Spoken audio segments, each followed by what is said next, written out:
Welcome to TKQ&A, questions and answers about transitional kindergarten. I'm your host, Amy Moser, coordinator for UPK for the Kern County Superintendent of Schools. Today, I have an in-studio guest. Very excited to have the Kern County Superintendent of Schools in the studio. Please welcome Dr. John Mendiburu. Welcome to the podcast. Thank you. I'm glad to be here, Amy. Could you tell us a little bit about your career in education? So obviously we know that at this point you're the superintendent, but before all of that, how did you start? Before being here, I started my whole teaching career as a kindergarten teacher. That was my first position. I did a long-term position for the year in kindergarten. Then I moved to sixth grade, and then from there I taught second and fifth grade. Prior to that, or after that, I then moved over to the district office, was teacher on special assignment, doing curriculum and instruction, and then had the honor of becoming the principal at Almondale Elementary for the Rosedale School District. So kindergarten kind of trial by fire. Oh, yes. In your first year of teaching, Oh, which yes. is great because we're going to be talking about young children today. Typically on the podcast, what we do is there's a question posed. We get a lot of questions from districts about implementation and support. So we formed this podcast so that we could provide answers. But I'm going to flip it a little bit. And normally I have the person who I'm speaking to give me their 3 things they want people to know. But I have 3 things that I would like you to share about. So not that it's a surprise, but they'll be simple. So the first thing is thinking about implementation this year. This is the first or the final year for implementation. So children will be 3, turning 4, entering TK. So youngest learners, kind of a historic year in education. So how can the county office support districts with implementation of TK? So that's our overarching question. And my first point, because I work at KCSOS and I kind of know the values and our purpose here, is you value early education, and the county office has to see value in that. So can you talk a little bit about how our county office values early learning and transitional kindergarten? Sure. When the whole concept of TK, now UPK, and P3 alignment came to be, we knew that students start learning the best and the most at the earliest ages. And with the alignment now of introducing TK into the schools, and we've had the pilot years and the implementation years, and now we're rolling into the final implementation year, it was important to us to follow our purpose and really want to be engaging, supportive, and ultimately help students grow and help staff and districts grow as well. With it being such a new concept that's being rolled out, the County Office of Ed whole focus is to help school districts. So we created a whole new department within the Curriculum Instruction Division for the early students. And it starts with those TK students really focusing on what we can do and provide support. Because what districts don't know, they don't know what to ask. Right. Just like anything. If we don't know what to ask, we don't know what to ask. And having districts or having the county office bring everyone together collaboratively, knowing that every district may do things slightly different based on the needs of their particular students, but have that support mechanism in place to come to and say, hey, I have a question about this, didn't think about that. Everyone from classroom setups to instruction to curriculum, it's all brand new going into this final implementation year. So thinking about the scope of what a county office has to deal with, there's a lot of programs within a county office. And so I think it's a big deal that we have a department completely focused on early learning. That really does show value, that the county office values young children. And we have many, many programs that serve young children and even infants and toddlers all the way up. So as we're moving forward with this department, do you see a focus of that P3 alignment piece coming through where we're not just focused on TK, we're looking at how does that move forward up through the grade levels? What could that look like? Yeah, we all know in education as educators that students are starting to learn how to read so that they can adapt and learn more when they get into that intermediate grade starting 4th grade. Going all the way back to not only kindergarten, now going TK, even preschool, that was what was very important for us to really take an opportunity to look at the services that we provide and offer throughout the county. And we do have state preschool run programs that we operate and offer throughout the county of Kern. And that was a big element to bring that department over and merge it with the UPK P3 alignment, because now we can start with our students in preschool, those youngest of students before they're eligible for TK, start with the ground running with them. Then how does that connect with UP or with TK?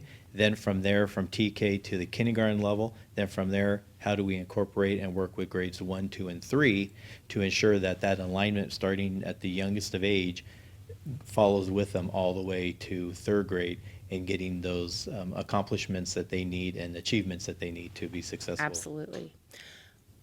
Second point, thinking about, you mentioned the purpose, and that was going to be my second point, that we have, or you have implemented kind of a purpose initiative and given all of the KCSOS staff some kind of guiding principles to follow. So thinking about that as we look at TK and look at P3, how do you see that growth, that engagement, the support? How does all of that fit into what districts could expect to see from the county office? Well, the purpose statement that we have here at KCSOS is pretty straightforward. It starts with support, engagement, and then ultimately growth. Working is particularly in the area of TK and looking at the implementation year, we have to look at all elements. So supporting everyone, not only just the students, but the staff, parents, community members, because this is a big shift in regards to education. It moves those students that would normally have been in a preschool era age group now in a public TK-12 system. So supporting that is really important. And then also engaging. We want to make sure that all of our staff is fully engaged and has an understanding of what it is that they are to be doing with the students, and at the same time really engaging our students, because that's ultimately how they're going to improve and grow, which then leads to that third level of our purpose of growth. Not only growth for our students, but growth for our staff, because again, this is a new concept. Even though it's a full implementation year or final year of full implementation, there's still a lot of learning. Credentialing is different for the teachers who are in those classrooms. Instructional aid support's different in those classrooms. Classroom class sizes are different. So there's a lot of things that are different in a TK classroom that a traditional, typical school year schools have not had to address before. And that kind of leads me to what I was thinking next, which is with all of that comes some challenges for the implementation of TK. And we say on the podcast all the time when we're talking about teachers and everybody who's working to make this happen, they don't know what they don't know, and they're all doing the very best they can because they want the very best for the children that they're serving. So thinking about some of the challenges, maybe you've heard things that we hear about facilities, like, they don't have space and funding and things like that. How do you see the county office support and engagement with them through those challenges and maybe help them go to that growth place? Yeah, what's been really nice in regards to how we collaborate in our county, even prior to this year, we have a lot of collaborative opportunities for our districts to come together. We have superintendent meetings, we have instructional leadership network meetings, we have CBO meetings where our districts come together and really discuss what's going on and how we can help. And this has been a talking point for the last few years, as they know, as we all know, this is going to become full implementation.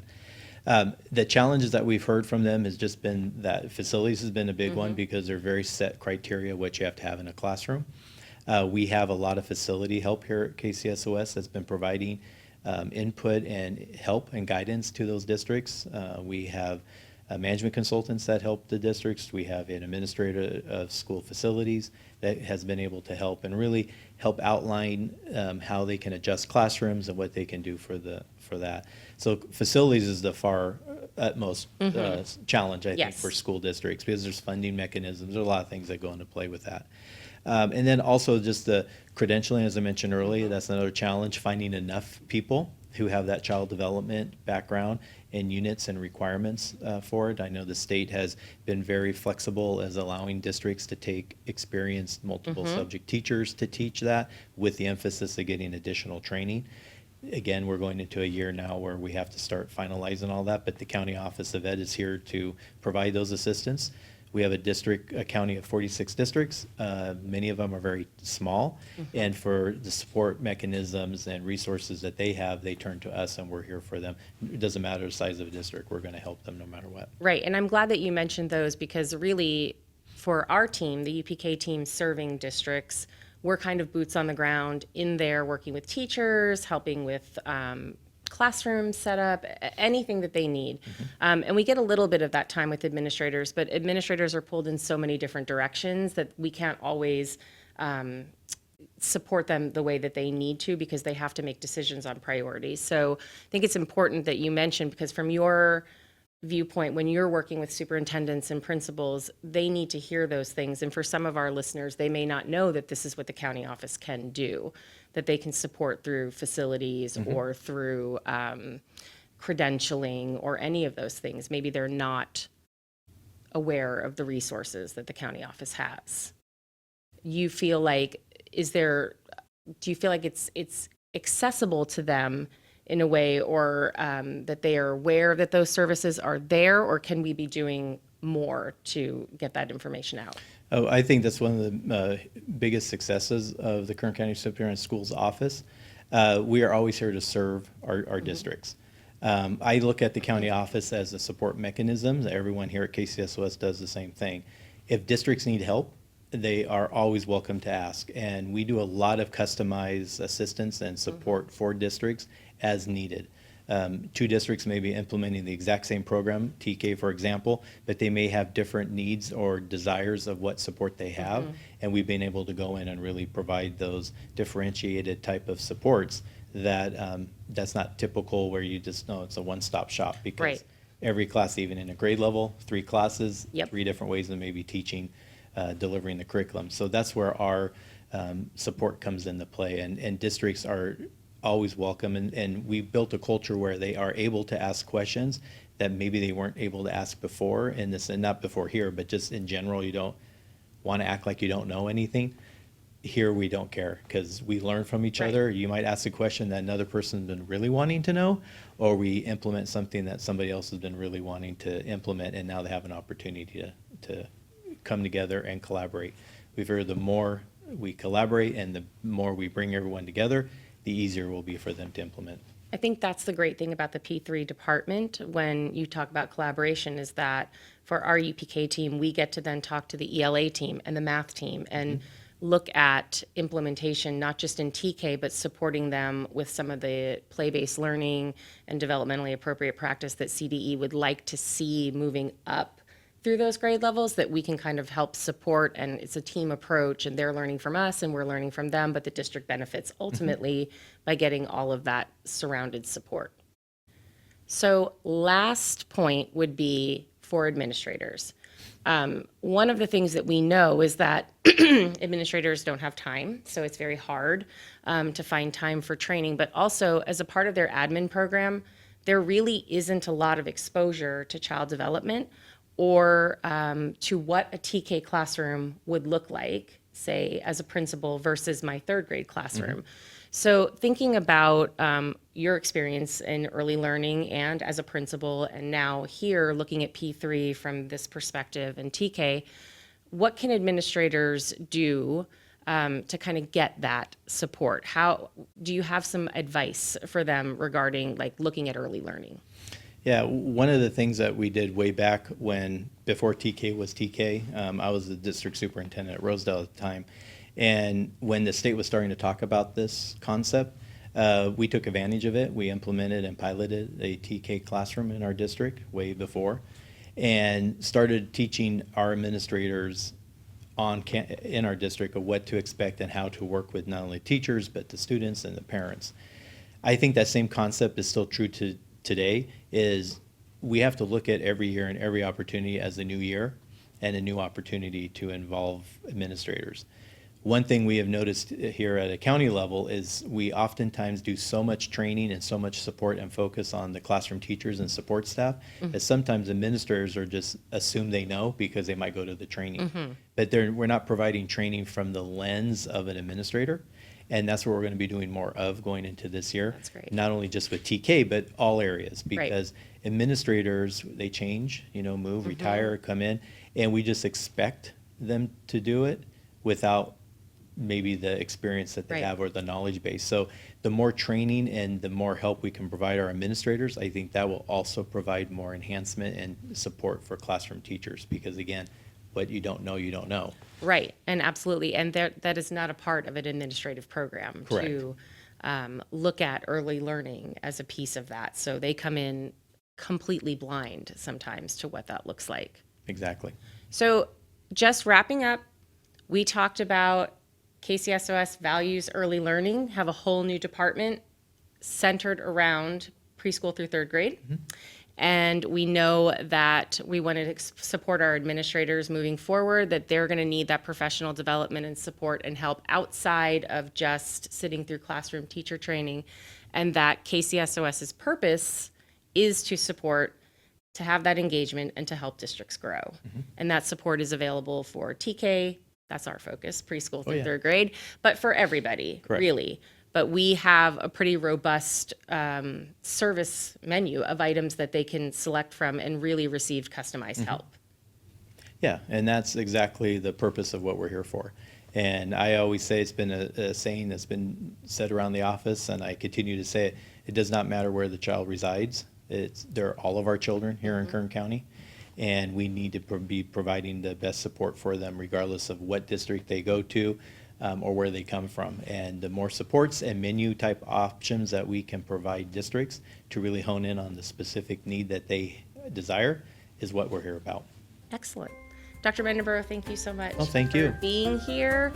That is our episode of TKQ&A. Thanks for listening.